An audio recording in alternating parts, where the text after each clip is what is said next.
और इंतमाम मुझे अभी भी याद है कि बहुत ही कोशिश कर रहे थे कि सोच समझ के खेलें बहुत ध्यान से, लेकिन उसके बावजूद भी वो कुछ स्कोर नहीं कर पा रहे थे।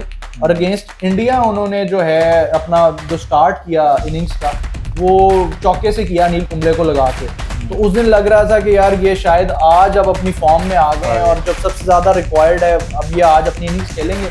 अनफॉर्चुनेटली इंतमाम रन आउट हो गए उस मैच में ना, 4 रन बनाए उन्होंने और वो रन आउट होके चले गए। हमारे बॉलर्स जो हैं ये 8 यॉर्कर का जो है ना, ये ऑलमोस्ट ख़त्म कर चुके हैं, भूल चुके हैं।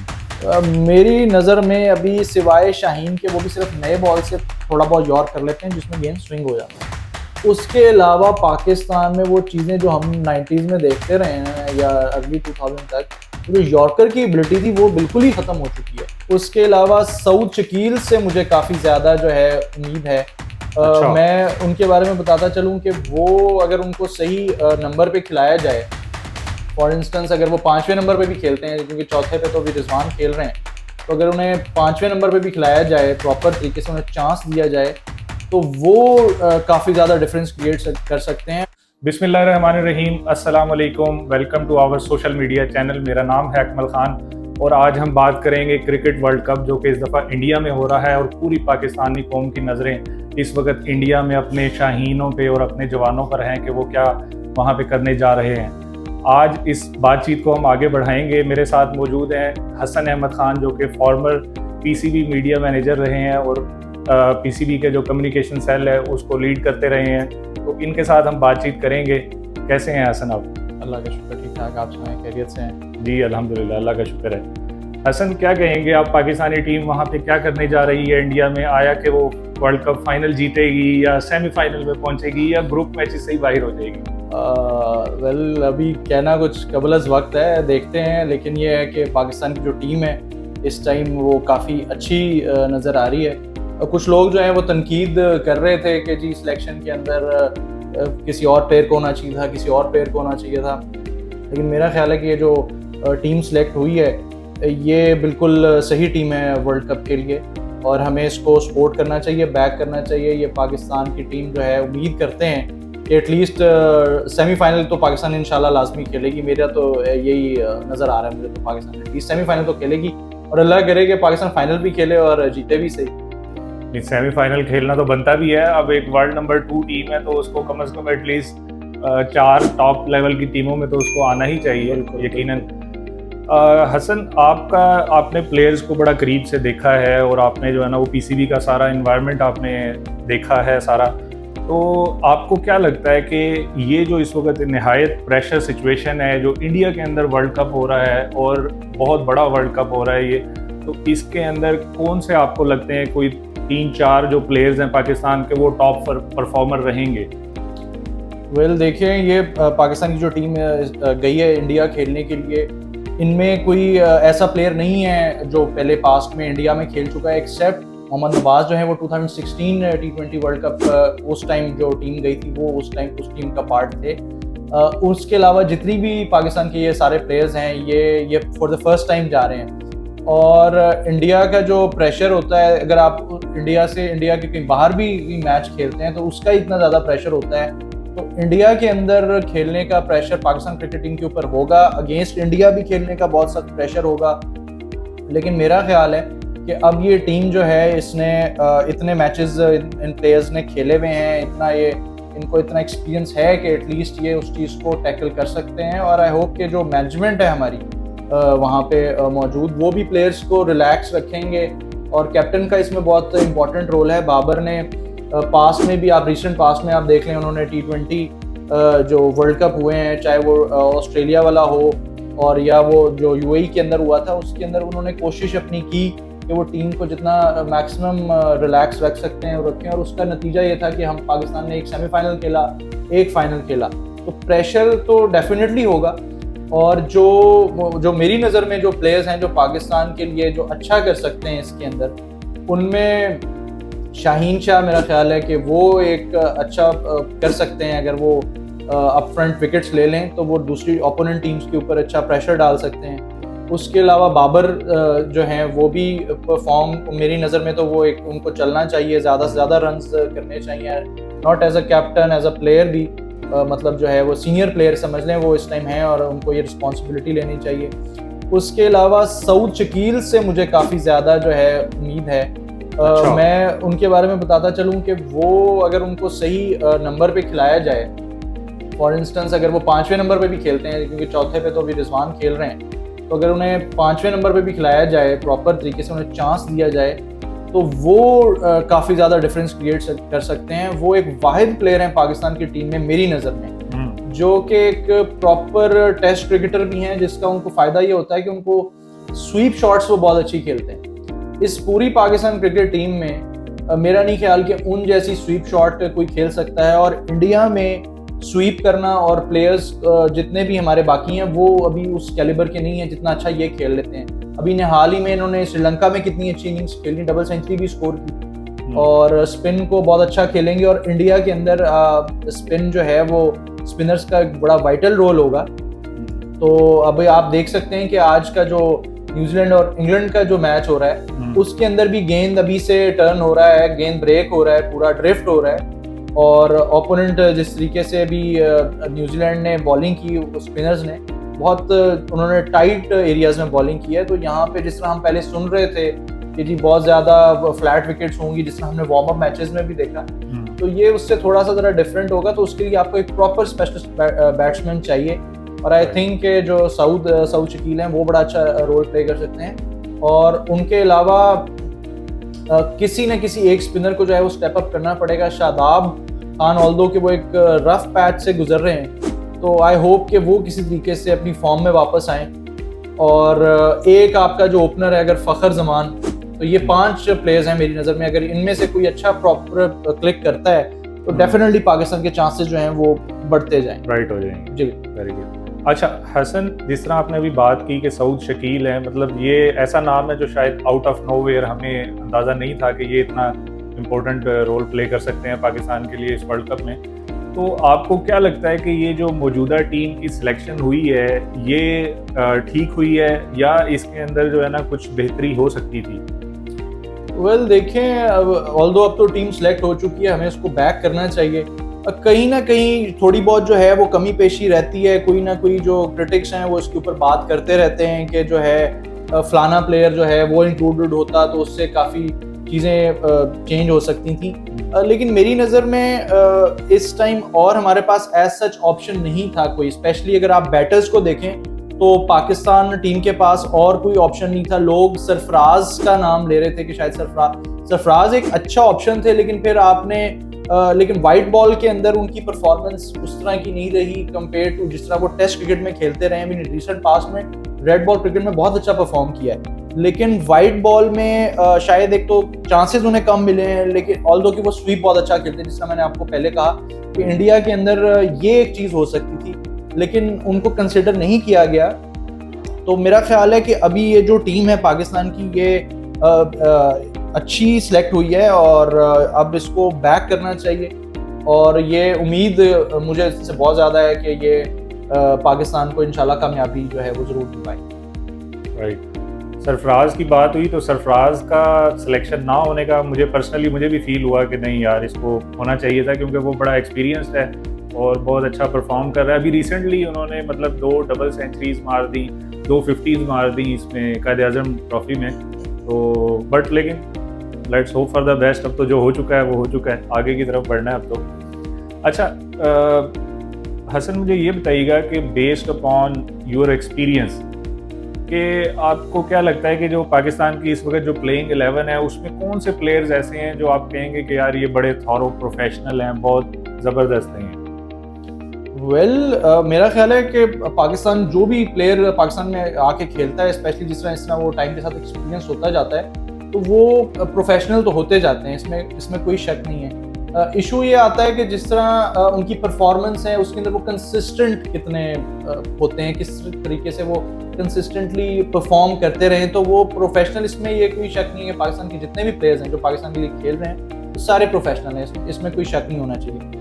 लेकिन आपने इससे पहले पास्ट में सुना होगा, हमारे सारे व्यूअर्स ने भी सुना होगा कि जितने भी क्रिटिक्स थे वो ये क्रिटिसाइज किया करते थे कि भाई पाकिस्तान का जो ओपनिंग पेयर है वो आप उसको जो है ना वो एक नहीं रहने देते, उसके अंदर रद्दोबदल करते रहते हैं, जिसकी वजह से फिर पाकिस्तान की टीम को वो बैलेंस नहीं मिलता, वो उस तरीके से सस्टेन नहीं कर पाते। अभी आप ये देख लेंगे 2019 का जो वर्ल्ड कप था 50 ओवर्स का, उसके अंदर भी इमाम और फखरी थे, और ये पाकिस्तान वाहिद टीम है जिसके ये 4 साल के बाद भी ये सेम कॉम्बिनेशन के साथ जा रही है।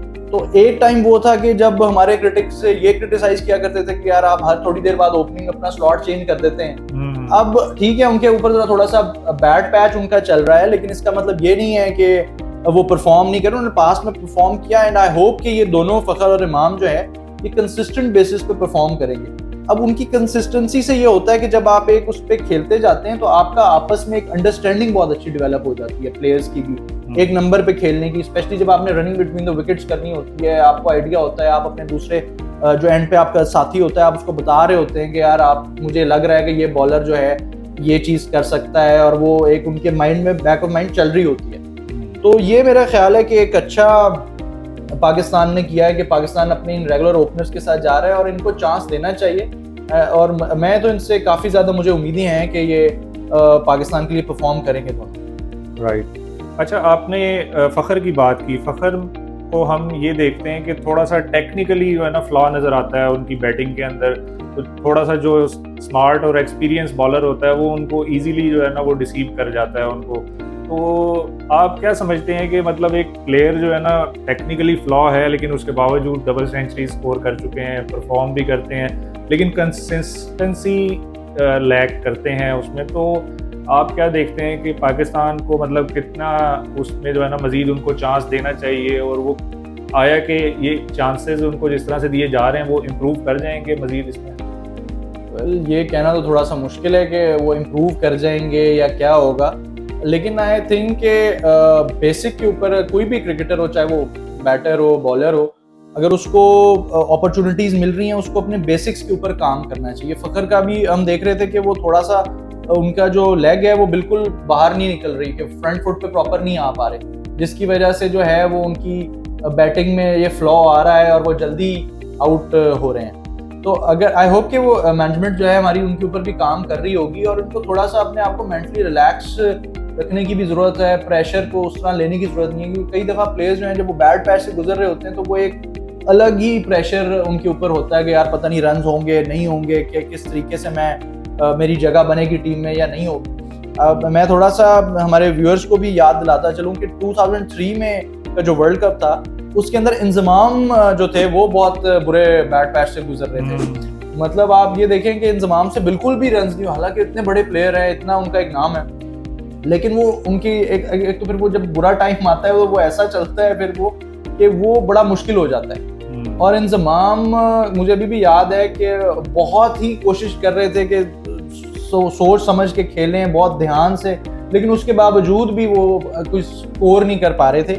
और अगेंस्ट इंडिया उन्होंने जो है अपना जो स्टार्ट किया इनिंग्स का वो चौके से किया अनिल कुंबले को लगा के, तो उस दिन लग रहा था कि यार ये शायद आज अब अपनी फॉर्म में आ गए हैं और जब सबसे ज्यादा रिक्वायर्ड है अब ये आज अपनी इनिंग्स खेलेंगे। अनफॉर्चुनेटली इंजमाम रन आउट हो गए उस मैच में ना, 4 रन बनाए उन्होंने और वो रन आउट होके चले गए। तो थोड़ी सी जो लक है वो भी यहाँ पे रोल प्ले करती है अपना, कि वो किस तरीके से उसमें चलते हैं, अपने आप को आगे लेके चलते हैं। लेकिन आई होप कि अगर वो अपने आप को रिलैक्स रखें, उस प्रेशर में ना आए, तो उम्मीद की जा सकती है कि फखर परफॉर्म करेंगे इंशाल्लाह। राइट। वो जो आपने भी बात की ना इंजमामुल हक की 2003 वर्ल्ड कप में, वो उस वक्त मुझे भी याद है, उस वक्त जब वो खेलने आए तो बड़ा बैड पैच चल रहा था, काफ़ी अच्छे से परफॉर्म नहीं कर पा रहे थे। और उस वक्त ना कमेंटेटर जो थे, मुझे नाम नहीं उनका याद आ रहा, उनका कहना ये था कि अगर इंजमाम ना शुरू में ही इस स्पिनर को ना बाहर निकल के एक शॉट मारे तो उससे उसको कॉन्फिडेंस मिलेगा। अच्छा, वो ऐसा ही हुआ कि वो इंजमामुल हक ने बाहर निकल के जनाब बड़ा ज़बरदस्त शॉट मारा उसको, तो वो बात तो पूरी हो गई उसकी कमेंटेटर की, लेकिन वो फिर भी उसके बावजूद वो आगे नहीं चल सके, बिल्कुल वहाँ से नॉकआउट हो गए। अच्छा, ये बैड पैच की जो हम बात कर रहे हैं अभी, कुछ आप को क्या कहते हैं कि एक जो किसी प्लेयर के ऊपर जो बड़ा यानी कि नामवर प्लेयर है, बड़ा परफॉर्म करता आ रहा है, सेंचुरीज परफॉर्म करने वाला प्लेयर है, उसके ऊपर बैड पैच क्यों आ जाता है, आखिर क्या वजह बनती है और वो फिर किस तरह से निकलता है उससे? वेल ये एज सच इसकी कोई खास वजह नहीं है, ये क्रिकेट का, बल्कि क्रिकेट क्या, ये ओवरऑल लाइफ का इंसान की पार्ट एंड पार्सल है मतलब लाइफ के अंदर भी जो है अप्स एंड डाउन्स जो है आते रहते हैं इंसान की ज़िंदगी में। सिमिलरली ये कोई भी स्पोर्ट हो, कोई ना कोई बैड पैच इंसान के ऊपर आ जाता है। ये फिर डिपेंड करता है कि उसके अंदर भी, मैंने जिस तरह अभी पहले कहा कि थोड़ा सा कुछ लक का भी पार्ट होता है, क्या वो ज़्यादा प्रोलॉन्ग कर जाता है बैड पैच, कुछ का होता है वो प्रोलॉन्ग नहीं करता, वो थोड़े टाइम के लिए ही होता है, वो दोबारा फिर अपनी फॉर्म में वापस आ जाते हैं। कुछ का होता है वो ज़रा प्रोलॉन्ग कर जाता है। तो लेकिन ये इंसान को, जो भी कोई प्लेयर है, कोई भी स्पोर्ट है, वो उसको खुद ही ओवरकम करना पड़ता है। और ये सिर्फ कॉन्फिडेंस की बात होती है, सिर्फ एक इनिंग्स की बात है। कोई एक अच्छी इनिंग्स अगर कोई भी, जिस तरह फॉर इंस्टेंस फखर है, अगर वो कोई भी अच्छी इनिंग्स खेल गए तो ये उनकी जो उनका जो कॉन्फिडेंस है वो वापस आएगा और वो इसी तरीके से फिर थ्रू आउट परफॉर्म करते रहेंगे। नो डाउट इस वक्त हमें बड़ी ज़रूरत है कि फ़खर अपनी वो जो 2017 में आईसीसी चैंपियंस ट्रॉफी की जो परफॉर्मेंस है उसको कम से कम एक दफ़ा ज़रूर दोहरा दें। और अगर वो उसको दोहरा देते हैं इंडिया के ही खिलाफ तो वाह जी वाह, फिर तो क्या ही कहने, और क्या कहते हैं कि मज़ा ही दुबाला हो जाएगा। ऐसा ही है। अच्छा हसन, मुझे ये बताइएगा कि इंज़मामुल हक आजकल जो है ना, जो सिलेक्शन कमेटी है उसको लीड कर रहे हैं, तो आपको क्या लगता है कि जो सिलेक्शन कमेटी है वो पाकिस्तान के अंदर उसकी जो हायरार्की है, क्योंकि आप ऑर्गेनाइजेशनल स्ट्रक्चर भी उसका समझते हैं, कि वो कैसा काम कर रही है और उसका क्या तरीक़ेकार है, वो किस तरह से काम करती है, प्लेयर को किस तरह सेलेक्ट करती है, आया कि वो उसकी परफॉर्मेंस जज करती है, बस वैसे ही को प्लेयर देखने में अच्छा लग रहा है तो बस उसको टीम में डाल लिया, क्या कहते हैं? अभी इंज़मामुल हक को आए हुए ज़्यादा टाइम नहीं हुआ, जब ये सेकंड टाइम अभी उन्होंने ये ओहदा संभाला है। तो अभी तो ये उसी तरीके से इन्होंने, जो इनको टीम एक चल रही थी उसको ये देख रहे थे, उनमें से जो बेस्ट पॉसिबल लड़के थे पाकिस्तान के लिए वो उन्होंने सिलेक्ट किए हैं। लेकिन इससे अगर थोड़ा सा अगर आप पहले जाएं तो पाकिस्तान ने इस दफ़ा एक ख़ास जो इससे पहले कमेटी थी उसके अंदर इन्होंने कुछ ऐसे लोग शामिल किए थे जो कि डेटा की बेस के ऊपर जो है वो सिलेक्शन कर रहे थे। फॉर इंस्टेंस के अगर उनका डाटा के अकॉर्डिंगली अगर वो अच्छा परफॉर्म कर रहे हैं, उनके फिगर्स अच्छे आ रहे हैं, चाहे वो बैटर है चाहे वो बॉलर है, उसको वो लेके आ रहे थे। लेकिन ये मेरी नज़र में हम जो है ना डाटा के ऊपर क्रिकेट के अंदर तो बिल्कुल नहीं रिलाय कर सकते। और इसके अंदर एक तो वेरिएशंस इतनी हैं, इतना ज़्यादा चेंजेस आ रही होती हैं, ये वो बिल्कुल एक थ्रू उस तरह की गेम नहीं है जिस तरह की अगर आप वो स्टैट्स की बेस पे कि ये ऐसे होगा तो ये टक टक टक करके ये बिल्कुल चीज़ ऐसे चली जाएगी स्टैट्स की। लेकिन ये अब एक कल्चर आ चुका है हमारे यहाँ। अब आप देख लेंगे मोहम्मद वसीम के ऊपर भी तनकीद होती थी, उनको लैपटॉप चीफ सेलेक्टर भी कहा जाता था। लेकिन ये जो है ना, इसके अंदर डिपेंड करता है कि मैं ये भी नहीं कहूँगा कि वो जिस तरह हमारे कुछ पास में फॉर्मर प्लेयर्स क्रिकेटर्स जो थे वो कहते रहे जी कि वो आपको कंडीशंस भी देखनी होती हैं, सारी चीज़ें देखनी होती हैं। एक ये भी तरीका है, देख के इंसान को पता चल सकता है कि यार ये प्लेयर जो है और ये परफॉर्म कर सकता है नहीं कर सकता। कुछ ऐसे प्लेयर्स होते हैं जो कि सिर्फ और सिर्फ डोमेस्टिक में ही परफॉर्म करते रहते हैं और जब उनको चांस दिया जाता है इंटरनेशनल लेवल के ऊपर आके तो वो उस तरीके से परफॉर्म नहीं कर सकते। तो ये जो है ना, ये तो वही वाली बात है कि जिसे कहते हैं कि एक चीफ सेलेक्टर की एक आंख इस तरह की होनी चाहिए जो ये देख के बता सके क्या ये लंबी रेस का घोड़ा है, क्या ये ज़्यादा से ज़्यादा परफॉर्म कर सकता है या नहीं कर सकता। जौहर शनास होना चाहिए। बिल्कुल बिल्कुल। और आई होप कि ये जो फ्यूचर के अंदर भी जो है ये डाटा की जगह इस तरीके से, जिस तरह हमारे फॉर्मर प्लेयर्स हैं, अगर वो प्रॉपर तरीके से मैचेस को देख रहे हैं, उनको देख के वो फिर अगर उनका एनालिसिस करते हैं तो फिर जो है इसकी सिलेक्शन जो है वो होनी चाहिए। ऑल्दो कि कमेटी के अंदर और भी मेंबर्स होते हैं, खाली चीफ सेलेक्टर नहीं होता, उसके बाकी जो साथी होते हैं वो भी उसके अंदर शामिल होते हैं, उनको गाइड करने में, उनको बताने में, तो फिर जाके जो है वो पाकिस्तान की टीम या कोई भी टीम जो है वो सिलेक्ट होती है। अच्छा हसन, नसीम शाह के बारे में बताइएगा कि नसीम शाह की सिलेक्शन किस तरह हुई, और आपने एक दफ़ा उनके साथ शुरू में इंटरव्यू भी किया था, तो नसीम शाह के बारे में आप बताइएगा कि किस तरह सिलेक्शन हुई और किस तरह वो टीम का हिस्सा बना। नसीम शाह की स्टोरी वो ऑल्दो वो कई दफ़ा बता चुके हैं, लेकिन उसको एक दफ़ा दोबारा बताता हूँ कि वो उनके जो वालिद साहब थे वो नहीं चाहते थे कि वो क्रिकेट खेलें, वो चाहते थे कि वो अपनी पढ़ाई वगैरह पे फोकस करें। लेकिन नसीम जो है उनको शौक़ इतना था क्रिकेट खेलने का, और बाकी उनकी जो वालदा थी, अल्लाह पाक उनकी मग़फ़िरत फरमाए, वो काफ़ी सपोर्ट करती थी। फिर भाई जो थे उनके बड़े, उन्होंने उन्हें सपोर्ट किया, उन्होंने फिर उनको इधर एडमिशन करवाया था इधर एकेडमी में। तो उस टाइम फिर वहाँ से उनका आगाज़ हुआ प्रॉपर क्रिकेट हार्ड बॉल और सारा उस खेलने का। और फिर वहाँ से ये सिलेक्ट हुए। इनको मुदस्सिर नज़र साहब ने इनका काफ़ी ख्याल रखा, इन्हें सपोर्ट किया। NCA जो है नेशनल क्रिकेट अकेडमी, वहाँ पे ये आए और इन्होंने परफॉर्मेंस भी दी। इन्होंने अपने जितने भी टूर्नामेंट्स इवेंट खेले उसके अंदर परफॉर्म किया। और लेकिन ये है कि मैंने इनका इंटरव्यू किया था PCB के लिए, उस टाइम ये वो फर्स्ट इंटरव्यू था इनका PCB के लिए।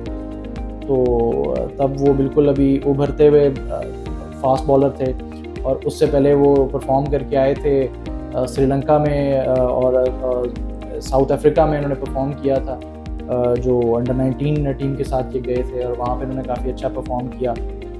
तो वहाँ पे फिर यहाँ पे इधर कैंप लगा हुआ था इनका NCA में, वहाँ पे इनके साथ इंटरव्यू करने का मौका मिला था। और बिल्कुल उस टाइम तो वो शाये भी थे और थोड़ा सा डर भी लगता था कि भाई पता नहीं है, उसको थोड़ा समझाने में भी इशू होता था कि भाई PCB से ही हैं, कोई बाहर से इंटरव्यू नहीं करने आए। नहीं तो उनको होता था ना कि अभी वो अलाउड उस तरह नहीं है, वो ऊपर से एज का भी फैक्टर था, तो उनको थोड़ा सा ट्रस्ट इश्यूज भी थे। लेकिन with the passage of time वो उन्होंने अच्छा रहा वो इंटरव्यू और उन्होंने अपना बस यही करियर का बताया। उन्होंने मुदस्सिर साहब का बहुत ज़्यादा शुक्रिया अदा किया कि उन्होंने किस तरीके से उनको सपोर्ट किया और उनको इंजरी हो गई थी और वो उसमें से फिर वापस आए और किस तरीके से वो चलते गए और अपना फिर आगे with the passage of time अपने सबने देखा। उन्होंने ऑस्ट्रेलिया में अपना जो है वो टेस्ट डेब्यू किया और वो उसी सीज़न 2019 में अगेंस्ट ऑस्ट्रेलिया जो था वो फिर वो उन्होंने डेब्यू किया। राइट। अच्छा, नसीम शाह और एक इंडियन सोशल मीडिया इन्फ्लुएंसर हैं उर्वशी रुतेला, इस तरह का नाम है उनका, बड़ा आपस में जो है ना थोड़ा सा सोशल मीडिया के हवाले से उनकी कोई वायरल रही हैं, कुछ कंटेंट वगैरह, कुछ मैसेजेस वगैरह भी शायद शेयर हुए हैं। तो इस तरह की सूरत हाल में जो PCB का जो मीडिया मैनेजमेंट डिपार्टमेंट है वो प्लेयर्स को क्या हिदायत जारी करता है? नहीं, प्लेयर्स को जो है बोर्ड की तरफ से हिदायत होती हैं, जारी हुई भी होती है कि भाई आपने बड़ा कोई भी अवॉइड करना है सोशल मीडिया जो है ना। कोशिश होती है कि प्लेयर्स इसको ड्यूरिंग सीरीज़ या जो स्पेशली जो मेगा इवेंट्स हैं उसके अंदर यूज़ ना करें। और अगर कोई करें भी सही तो मेरा ख्याल उसको भी बहुत ही एक लिमिट किया हुआ होता है कि बस आप इस हद तक जा सकते हैं। और मेरा नहीं ख्याल कि कोई भी प्लेयर्स की तरफ से कोई इस तरह की कोई चीज़ होती है। लेकिन ये आपको पता है सोशल मीडिया का दौर है, लोग जो है वो कंट्रोवर्सीज बना देते हैं, लोग फिर उसको पसंद भी करते हैं, देखना भी चाहते हैं। जो स्टार्स होते हैं, जो ओवरऑल चाहे वो क्रिकेट स्टार्स हों या मूवी स्टार्स हों, और आपस में क्रिकेट और मूवीज़ का एक और गहरा ताल्लुक़ है, तो वो फिर इस चीज़ को जो है वहाँ से जो है वो एज अ कैटलिस्ट एक्ट करता है और वो फिर बढ़ते से बढ़ते जाती है चीज़ और वो फिर जो है ज़्यादा से ज़्यादा होती जाती है और कंट्रोवर्सी जब बन जाती है तो। लेकिन प्लेयर्स को ये पता होता है, बोर्ड की तरफ से उनको डायरेक्शंस होती हैं कि वो किस लिमिट तक जो है उसको अपना यूटिलाइज कर सकते हैं। अच्छा, अभी कुछ जो सोशल मीडिया सार्फिन है वो इस पे भी तनकीद कर रहे हैं कि शादाब खान ने, अभी वो इंडिया वर्ल्ड कप का हिस्सा है टीम का, तो उन्होंने अपनी कोई बर्थडे की पिक्चर्स वगैरह शेयर की हैं, तो उसके ऊपर तनकीद हो रही है कि भाई आप अपना फोकस जो है सिर्फ वर्ल्ड कप पे रखें। इस बारे में क्या कहेंगे? देखिए, तनकीद तो होती रहती है, यहाँ पे आप किसी को कुछ भी नहीं कह सकते। अगर ये इसी तरीके से लोगों के उस पर चलें तो ये तो सांस भी ना लेने दें इंसान को, कोई ना कोई चीज़ ये ढूंढ लेते हैं, उसके ऊपर फिर वो आपको जो है पिन पॉइंट करते रहते हैं कि ये चीज़ ऐसे है ऐसे। अभी वर्ल्ड कप स्टार्ट नहीं हुआ, पाकिस्तान की अब कैंपेन जब स्टार्ट होगी उससे पहले ये वार्म अप मैचेस थे, वो मैंने जिस तरह बताया कि डायरेक्शंस होती हैं PCB की तरफ से। तो आई होप के जो PCB के जो मीडिया मैनेजर हैं इसमें एहसन नागी हैं, इसमें वो सीनियर ऑफिशियल हैं और वो बता चुके होंगे प्लेयर्स को भी, और प्लेयर्स को अब खुद भी पता चल गया होगा। काफ़ी टाइम से ये सारे सीनियर प्लेयर्स हैं अब, और मेरा नहीं ख्याल कि इसमें कोई ऐसा इशू है। जब वर्ल्ड इवेंट स्टार्ट हो जाएगा उसके बाद देखते हैं कि कोई इस तरह की चीज़ पोस्ट होती है या नहीं होती। और ये सिलसिला है, ये चलता रहेगा, ये कंट्रोवर्सीज यहाँ पे कभी भी रुक नहीं सकती, स्पेशली इस सोशल मीडिया के दौर में। अच्छा, बाबर आजम की बात करते हैं। बाबर आजम जब टीम का हिस्सा नहीं बने थे तो वो एक बॉल पिकर थे, जो ग्राउंड के अंदर जो चौके छक्के बाउंड्रियाँ लगती हैं बॉल उठा के वापस टीम को देते हैं। तो ये जो बॉल पिकर जो बॉयज़ होते हैं इनको भी PCB सिलेक्ट करता है, या इनका कोई क्या क्राइटेरिया होता है कि ये उसमें मैच में उसका हिस्सा बनते हैं? ये PCB सिलेक्ट तो इनको करता है, लेकिन ये वो जो मैच रेफरीज का मेरा जो डिपार्टमेंट होता है उधर से ही उनके जो ऑफिशियल्स वगैरह होते हैं वो सिलेक्ट करते हैं बच्चों को कि कौन से बच्चे जो हैं वो बॉल पिकर हो सकते हैं, क्या किसको कौन सा इन्होंने सेलेक्ट करना होता है। इसका मैं आपको एक दिलचस्प वाक़या सुना सकता हूँ, ये मुझे याद आ गया। मैं उस टाइम यूनिवर्सिटी के दौर की बात है मेरे, तो उस टाइम ये बाबर आज़म जो हैं ये प्रैक्टिस कर रहे थे यहाँ पे एलसीसी ग्राउंड जो है कदाफ़ी के बिल्कुल सामने इधर एलसीसी ग्राउंड है, तो ये यूस्लिम क्लब है उसके लिए भी ये खेलते थे शायद, और वहीं पे ये प्रैक्टिस कर रहे थे। तो मैं क्योंकि वो शूट कर रहा था वीडियो वगैरह, हमें उसके लिए कंटेंट चाहिए था, मैं वो शूट कर रहा था अपनी यूनिवर्सिटी के प्रोजेक्ट के लिए। तो मैं वो जब गया वहाँ पे शूट कर रहा था तो ये उस टाइम बैटिंग कर रहे थे, तो अब मुझे भी नहीं पता था कि कौन है या इनका, वो उस टाइम पाकिस्तान के लिए जो पाकिस्तान की अंडर 19 टीम थी गालिबन, वो खेल चुके थे वो, और बिल्कुल वो यंग से उस टाइम मेरा ख्याल है कि 15-16 साल की उनकी एज थी। तो वो जो प्रैक्टिस कर रहे थे तो मैं उनके जो कोच तो नहीं थे वो उस टाइम, वो उनको सिर्फ प्रैक्टिस करा रहे थे और वो सारा मैनेज कर रहे थे वो उस टाइम, वो भी यंग से बंदे थे जो उस टाइम वहाँ खड़े थे। तो मैंने उनको कहा, मैंने कहा यार कि लड़का जो है किस तरीके से खेल रहा है, आप इसको गौर नहीं कर रहे, देख नहीं रहे। उसका मैंने कहा वो प्रॉपर लाइन में नहीं आ रहा, तो उसकी जो टांग है वो सही तरीके से फ्रंट पे निकल नहीं रही, वो पहले से बाहर आ जाती है और वो बिल्कुल स्टक हो जाता है। तो मुझे याद है कि उन्होंने मुझे कहा कि आपको पता है ये कौन है? मैंने कहा नहीं मुझे क्या पता है, मैं तो अभी वैसे ही इधर अपना कंटेंट शूट कर रहा था यूनिवर्सिटी के लिए। उन्होंने कहा ये बाबर आज़म है, ये पाकिस्तान अंडर 19 टीम के जो हैं ये प्लेयर हैं और शायद ये कप्तान बन चुके थे या कप्तान थे। उन्होंने मुझे ये बताया, मुझे एग्जैक्ट याद नहीं है, ये 2013 की बात है। तो उन्होंने मुझे कहा जी कि ये बाबर आज़म है और ये आने वाले फ्यूचर स्टार हैं और आप इनके उसमें फ्लॉज निकाल रहे हैं। मैंने कहा यार मुझे जो चीज़ लगी मैंने आपको वो बता दी, आगे आपकी मर्जी है। वो मुझे भी नहीं पता था कि वो आने वाले दिनों में जो है वो सुपरस्टार बाबर आज़म है वो बन जाएंगे, और उस टाइम उनका जो तरीक़ेकार था वो थोड़ा सा डिफरेंट था जिस तरह वो अब खेलते हैं। और उस चीज़ अब देख लें आप, सारी दुनिया जो है वो बाबर आज़म वो मानती है, जानती है, और अल्लाह उन्हें और ज़्यादा कामयाबी दे, तरक्की दे, वो पाकिस्तान के लिए जितने ज़्यादा जो है अचीव कर सकते हैं, ट्रॉफीज़ लेके आ सकते हैं, हमारी तो यही दुआ है।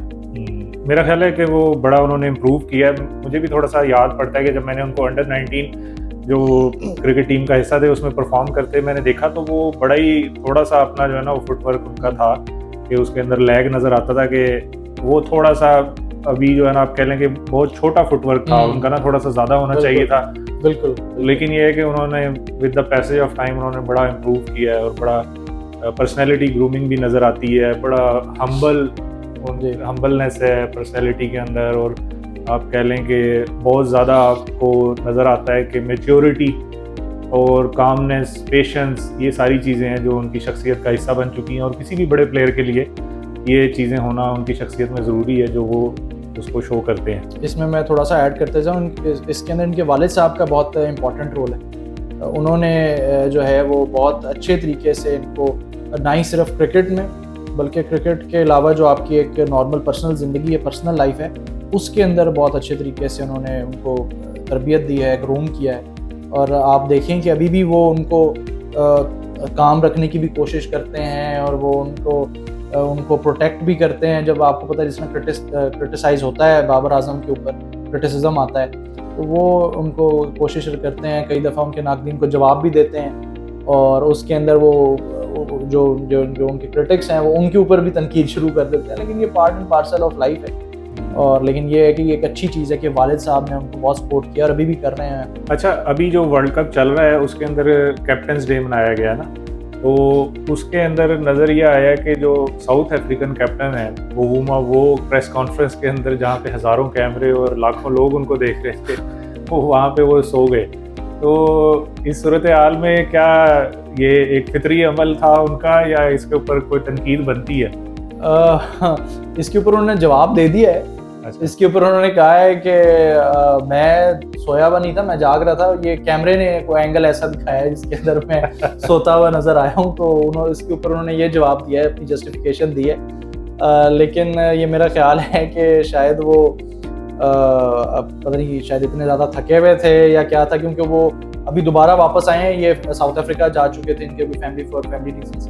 तो ये फ़ौरन अभी उसके कुछ टाइम बाद ही दोबारा वापस आए हैं, तो शायद ये एक रीज़न हो सकता है कि अभी उतने वो थके हुए हों शायद, इस वजह से जो है उनकी आँख लगी। लेकिन ऐसा होता नहीं है, क्योंकि ये आपको पहले से पता होता है और आप इसकी वो आपके जो मीडिया मैनेजर्स होते हैं वो भी थोड़ी बहुत तैयारी आपके करवा रहे होते हैं। आपको भी आइडिया होता है कि यार मैं इतने बड़े इवेंट पे जा रहा हूँ, मेगा इवेंट है, उसके लिए मीडिया के सामने। तो आई होप कि ये जो है वो एक लेकिन नेचुरल चीज़ है, कुछ कह नहीं सकते कि क्या हुआ क्या नहीं हुआ। राइट। अच्छा हसन, ये देखने में आया है कि पाकिस्तान की जो बॉलिंग लाइन है उसमें स्पेशली अगर हम बात करें तो जो स्पिन बॉलर्स हैं वो परफॉर्म नहीं कर पा रहे, उनकी जो बॉल है वो स्पिन नहीं हो पाती। और इस वक्त जिस तरह से इंडिया है, श्रीलंका है, इनके जो स्पिनर्स हैं वो बड़ा अच्छा बॉलिंग करते हैं, तो पाकिस्तान उसके अंदर लैग करता नज़र आता है, जहाँ पे हमें लगता है कि मिडिल ओवर्स के अंदर बहुत ज़्यादा रन्स दिए जाते हैं ये।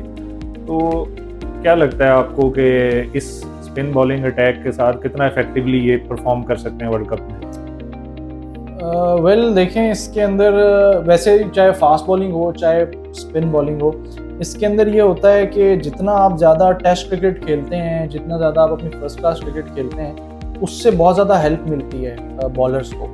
और स्पिन बॉलर्स जितना ज़्यादा स्पेल्स अपने लंबे स्पेल्स करेंगे, उससे एक तो हमने ये इनके मसल्स डेवलप होते हैं, फिर इनको वो आर्ट आता है कि उन्होंने किस तरीके से जो है बॉल को फ्लाइट करना है, किस तरीके से कौन से एरियाज़ में उन्होंने बॉल को फेंकना है, जिसकी वजह से जो है उनको स्पिन भी मिले, ब्रेक मिले, ग्रिप मिले।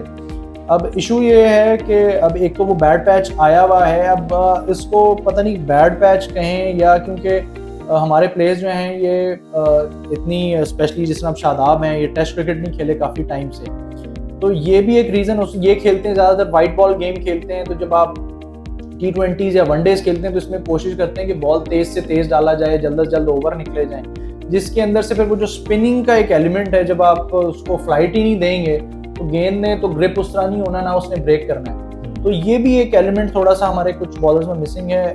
उसामा मीर क्योंकि ज़रा रेगुलरली खेलते रहे हैं फर्स्ट क्लास क्रिकेट, उनको थोड़ा सा आइडिया है, उनके उसमें ज़रा थोड़ा सा फिर भी आपको ये चीज़ नज़र आ रही है, उनको उनकी हाइट का एडवांटेज है, उसकी वजह से उन्हें बाउंस भी थोड़ा ज़्यादा मिलता है। तो ये एक रीज़न है हमारे बॉलर्स की जो थोड़ा सा प्रॉब्लम आ रहा है, लैग कर रहे हैं, क्योंकि वो फर्स्ट क्लास क्रिकेट उस तरीके से नहीं खेलते रहे, टेस्ट क्रिकेट का पार्ट में शादाब नहीं है, तो वो उस तरीके से वो बॉल कर नहीं पा रहे। ऑल्दो के आदिल रशीद जो हैं वो भी टेस्ट क्रिकेट नहीं खेलते, लेकिन वो ना ही वो अपनी फर्स्ट क्लास खेलते हैं, लेकिन उसके बावजूद वो इतना ज़्यादा खेल रहे हैं, इतने रेगुलरली खेल रहे हैं कि वो अब वो आर्ट जान चुके हैं। लेकिन हमारे बॉलर्स के साथ ये थोड़ा सा इशू आ रहा है। आई होप कि ये किसी तरीके से सॉर्ट आउट हो जाए वर्ल्ड कप इवेंट स्टार्ट होने से पहले, हमारे मैचेस स्टार्ट होने से पहले, लेकिन ये इतना आसान नहीं होगा। तो अब देखते हैं कि किस तरीके से पाकिस्तान के स्पिनर्स जो हैं वो अप्रोच करेंगे गेम। अच्छा, एक फ्लॉ हमें और भी नज़र आता है कि जहाँ पे तो ऊपर वाले ओवर्स के अंदर शाहीन और इस तरह हमारा जो पेस अटैक है वो विकेट्स निकाल जाए, तो फिर तो पाकिस्तान जो है ना वो अपोनेंट के ऊपर चढ़ जाता है ना, वो तो फिर उसको मतलब ले जाता है उसको। जहाँ पे वो ऊपर वाले ओवर्स में, वो शुरू के ओवर्स में कोई विकेट ना निकाल पाए, और वो होता ही है कि फिर वो बिल्कुल अपोजिट हो जाता है, सारा प्रेशर पाकिस्तान की बॉलिंग के ऊपर आ जाता है। तो क्या लगता है कि मतलब कोई इनके पास प्लान बी नहीं होता, बस वो जो प्लान ए है अगर वो फेल हुआ तो बस वो फिर मैच ही पूरा फ्लॉप हो जाता है? नहीं, ऐसा नहीं है कि इनके पास प्लान होता है या प्लान नहीं होता, लेकिन इसके अंदर जो है ना, आप ये देखें कि जो दूसरी टीम्स हैं ना वो भी अपना पूरा होमवर्क करके आई हुई होती है। वो ऐसे नहीं है कि उनको पता है कि हम किस तरीके से जो है, अगर ये शुरू में विकेट्स नहीं ले सकते तो ये बाद में, ज़रूरी नहीं है कि बाद में विकेट्स ना ले सकते हो, लेकिन वो दूसरी टीम जो है वो अपना होमवर्क करके आई हुई होती हैं और वो उस तरीके से उसको खेलती हैं या वो कोशिश करती हैं कि किस तरीके से इनका ये ओपनिंग स्पेल्स जो है, ओपनिंग बर्स्ट हैं, किस तरीके से जल्द से जल्द इसको निकाला जाए, और उसके बाद जो है जिस तरीके से पैसेज ऑफ टाइम बॉल पुराना होगा, बॉलर्स के लिए करना मुश्किल होगा। मैं थोड़ा सा इसमें मैंने एक चीज़ नोट की है हमारे बॉलर्स में, हमारे बॉलर्स जो हैं ये 8 यॉर्कर का जो है ना ये ऑलमोस्ट ख़त्म कर चुके हैं, भूल चुके हैं। मेरी नज़र में अभी सिवाय शाहीन के, वो भी सिर्फ नए बॉल से थोड़ा बहुत यॉर्क कर लेते हैं जिसमें गेंद स्विंग हो जाता है। उसके अलावा पाकिस्तान में वो चीज़ें जो हम 90s में देखते रहे हैं या अर्ली 2000 तक, जो यॉर्कर की एबिलिटी थी वो बिल्कुल ही ख़त्म हो चुकी है। अब उसका क्या रीज़न है कि शायद इतनी क्रिकेट खेल रहे हैं तो वो इतना ज़ोर नहीं लगा पाते, ज़ोर का कोई इशू पड़ जाता है, क्योंकि यॉर्कर कराने के लिए आपको बहुत ज़्यादा ज़ोर चाहिए होता है। तो हमारी इस टीम में जो मोहम्मद वसीम जूनियर हैं, वो एक ऐसे बॉलर हैं जो परफेक्ट यॉर्कर करा सकते हैं, लेकिन उनका जो एक्शन है या उनके जो जब वो बॉल रिलीज करते हैं तो एंगल इस तरीके का है कि वो बॉल हमेशा ज़्यादातर जो है लेग साइड या लेग साइड से बाहर रहती है, जिसकी वजह से उनको रन्स भी ज़्यादा पड़ते हैं, उनके ऊपर तनकीद भी ज़्यादा होती है। तो उनको या तो अपने उसके ऊपर फोकस करना चाहिए कि वो यॉर्कर की जो अपनी एबिलिटी है वो उनकी स्ट्रेंथ है, अगर उनको ये पता चल जाए तो इसके ऊपर वो काम करना चाहिए। और सिमिलरली जो है वो दीगर जितने भी बॉलर्स हैं वो यॉर्कर के ऊपर कोई काम नहीं कर रहे, ऊपर पेस कम हो जाता है, जैसे जैसे वो बॉल पुराना होता जाता है वो उतनी जान से यूज़ नहीं कर पाते, इतनी जान लगा नहीं पाते, जिसकी वजह से फिर हमें विकेट्स उस तरीके से नहीं मिलती। नहीं तो अगर आप देखें अगर बॉल कोई यॉर्क करे तो आपके पास बोल्ड का चांस है, आपके पास LBW का चांस है, चाहे जितने से सेट अगर प्लेयर हुआ है तब भी उसको आउट करने का आपके पास चांस है। तो कोशिश इनको करनी चाहिए। आई होप कि मॉर्नी मॉर्कल जो है वो हमारे प्लेयर्स को बता रहे हों कि भाई आपने यॉर्कर की बॉल जो है ये भी करनी है, ये नहीं है कि सिर्फ शॉर्ट पिच पे जाना है और स्विंग पे जाना है। ये भी एक रीज़न है कि हमें दरमियान में विकेट्स नहीं मिल रही क्योंकि हम यॉर्कर कर ही नहीं रहे। हम लोग फिर वो कंटेन करने की वजह से चले जाते हैं। जब आप कंटेन करने के लिए जाते हैं तो फिर आपको फिर विकेट्स तो मिलनी नहीं, फिर वो उन्होंने जो है अपनी इनिंग्स को वो इसी तरीके से उनको कंटिन्यू किया। अच्छा, ये यॉर्कर ना करने की शायद एक वजह ये भी हो सकती है कि यॉर्कर अगर किया जाए तो वो उसकी डिलीवरी की पेस इतनी होनी चाहिए कि फिर वो यॉर्कर इफेक्टिव होता है, विकेट मिलती है उससे, अदरवाइज वो यॉर्कर करने का फ़ायदा नहीं होता। तो शायद पहले जो बॉलर्स जो थे जिसके अंदर शुएब अख्तर और ये वकार यूनुस और ये सारे बड़े लेजेंड्स थे, उस वक्त अगर आप देखें तो इतनी जो है ना वो सख्तियाँ भी नहीं होती थी, इतने डोप टेस्ट और इस तरह की चीज़ें नहीं होती थी जो कि आजकल जो है ना वो बहुत ज़्यादा होती हैं। तो शायद ये वजह भी उसमें कहीं आप समझते हैं कि है? नहीं, मेरी नज़र में जो है वो ऐसा कोई इशू नहीं है। जो मुझे लगता है वो ये बात है कि पाकिस्तान की जो बॉलर्स हैं ये क्योंकि वाइट बॉल फॉर्मेट बहुत ज़्यादा खेलते हैं और क्रिकेट अब बहुत ज़्यादा हो गई है, जिसकी वजह से जो है वो हमें वो चीज़ देखने को नहीं मिलती कि जितने बॉलर्स हैं उतना जोर नहीं लगा पाते। शायद वो अपनी एनर्जी जो है वो उसे सेव करते हैं कि हमने आगे भी मैचेस खेलने हैं या कहीं कोई और इंजरी से उनका इशू ना हो जाए, इशू ख़राब हो जाए और वो फिर टूर्नामेंट इवेंट से जो है वो बाहर हो जाए।